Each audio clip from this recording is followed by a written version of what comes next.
Baik, selamat siang. Salam sejahtera untuk kita semua. Horas. Nah, apakah semua hadir ya?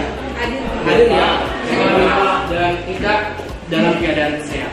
Nah, adik-adik sekalian, sebelum kita mulai pembelajaran kita, ada baiknya kita mulai dengan supaya pembelajaran kita nantinya mulai dari awal, pertengahan hingga akhir berjalan dengan lancar.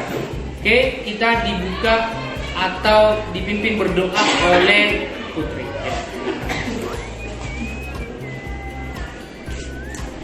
Teman-teman, marilah kita berdoa dan Bapa dan Putra dan Roh Kudus. Amin. Kembali kami mengucapkan syukur kepada Tuhan di mana kasih-Mu masih melindungi kami daripada pagi hari hingga siang hari ini. Bapa yang baik, kami minta bagi akan memulai proses pembelajaran. Ya, bagaimana kabarnya hari ini? Baik ya. Aldi baik, Aldi. Baik Pak.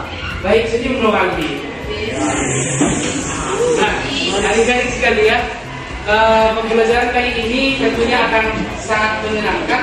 Dengan apa? Tentunya ada sesuatu yang baru yang akan ditampilkan pada pembelajaran kali ini.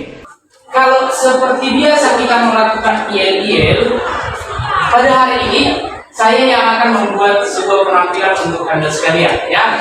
Mudah-mudahan dong.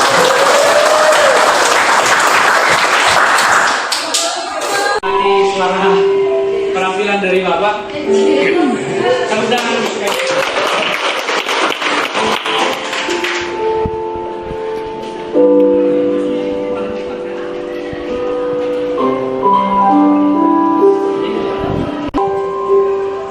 Kalau tahu lagunya boleh nanti sama-sama.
Karena Indonesia itu adalah sebuah negara yang sangat beragam, tentunya keberagaman itu adalah suatu keistimewaan bagi kita. Jadi lagu itu menggambarkan atau mewujudkan atau menampilkan sebuah kecintaan kita terhadap bangsa Indonesia. Apa yang menjadi tujuan pembelajaran kita di siang hari ini? Coba saya ingin mendengar suara dari Amos. Dengan mempelajari bab ini, Anda diharapkan mampu satu mengumpulkan proses ingin tahu sesuatu tentang struktur sosial yang ada di masyarakat kita melalui contoh-contoh yang ada.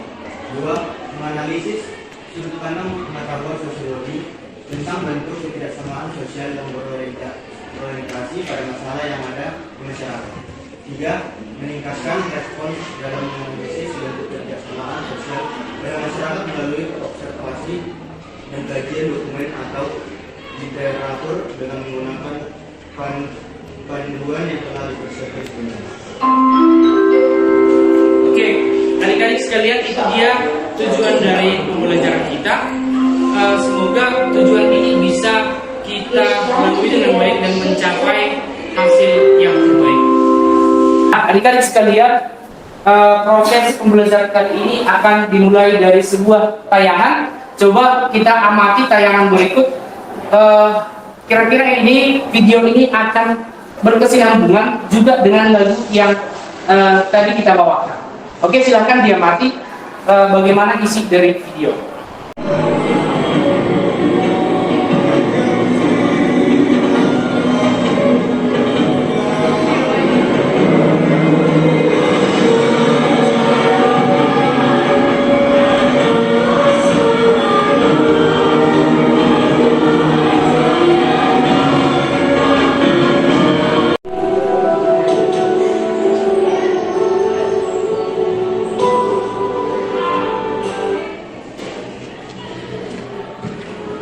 Atau apa yang bisa kita dapat melalui tayangan video yang sudah kita saksikan bersama.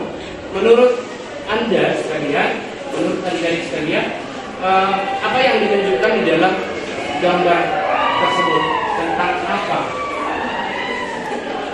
Tentang apa? Ya. Ya.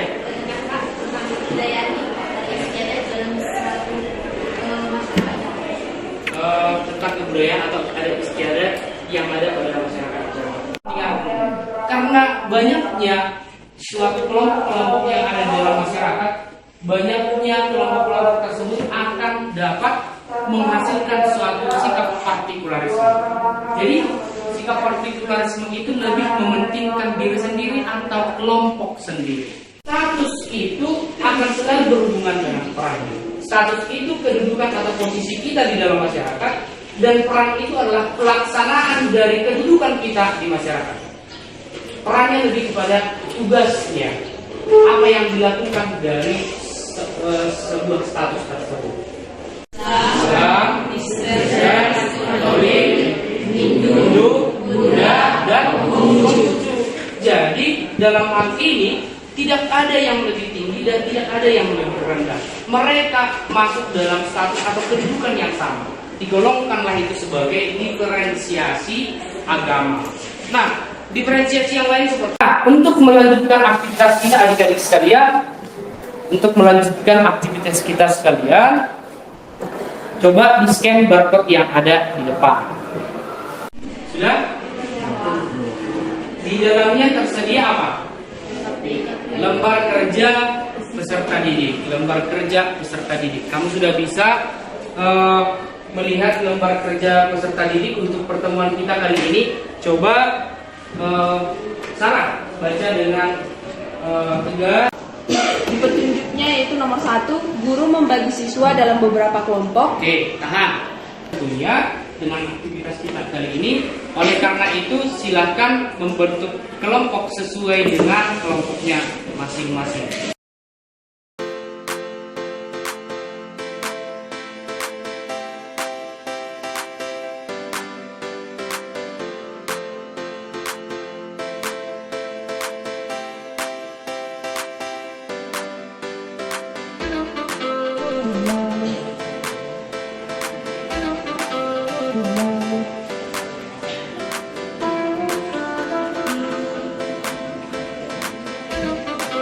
Thank you.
peran metodologi ini?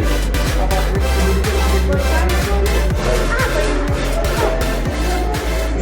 dalam pengerjaannya kita akan melakukan presentasi dari hasil pekerjaanmu terkait dengan mind map yang dibuat oleh kelompok masing-masing. Bagaimana konsep berpikirmu terkait dengan struktur sosial, maka mari kita lakukan penampilan untuk presentasi dari hasil pekerjaan. Yang kedua, ada social status, yaitu suatu status didapatkan melalui suatu usaha yang dilakukan. Yang ketiga, ada assign status. Terima kasih kelompok 1. Maka selanjutnya dipersilakan untuk Hasil diskusi kami tentang struktur sosial. Yang pertama yaitu perkembangan struktur sosial, yaitu masyarakat sudah menurun tapi cukup kuat, tapi dengan masyarakat sekitarnya sudah mulai kendor dengan hubungannya. Nah,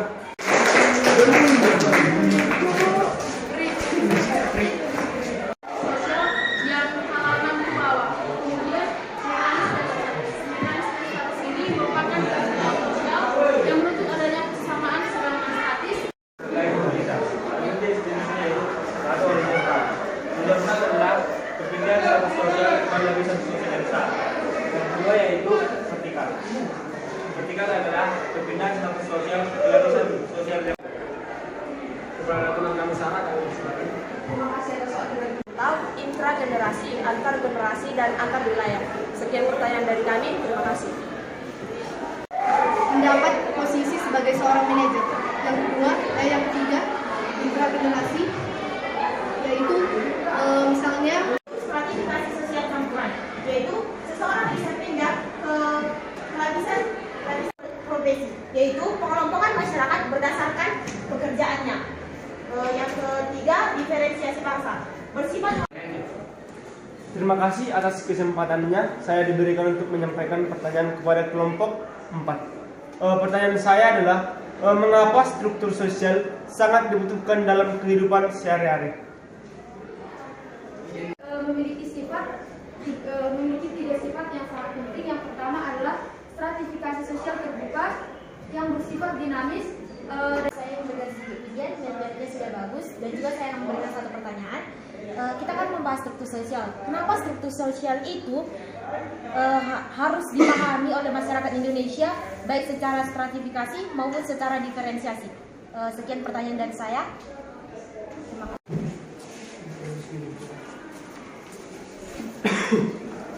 pertama sampai kelompok 5.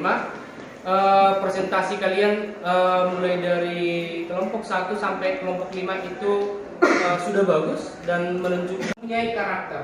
Nah, tetapi perbedaan-perbedaan yang ada mulai dari perbedaan terkait dengan stratifikasi, perbedaan di dalam diferensiasi itu tidak menjadi suatu pemicu untuk kita menjadikan itu perbedaan itu sebagai konflik, ya. Jadi untuk itu adik-adik sekalian, nanti hasil dari evaluasinya dikirim melalui Google Form. Dan Kita kali ini, jadi melalui materi kali ini kami dapat memahami apa itu struktur sosial, yang dimana struktur sosial ini dibagi menjadi dua, yaitu adanya diferensiasi sosial dan stratifikasi sosial. Dan dimana melakukan pembelajaran kita di pertemuan yang pertama, pembelajaran kita yang menjadi sangat menarik tadi, mulai dari awal, pertengahan hingga akhir, tentunya ada yang sudah kita dapat. Nah, untuk soal yang menjadi bentuk evaluasi kita sudah tertera di LKPD. Pertemuan kita kali ini kita dipimpin berdoa.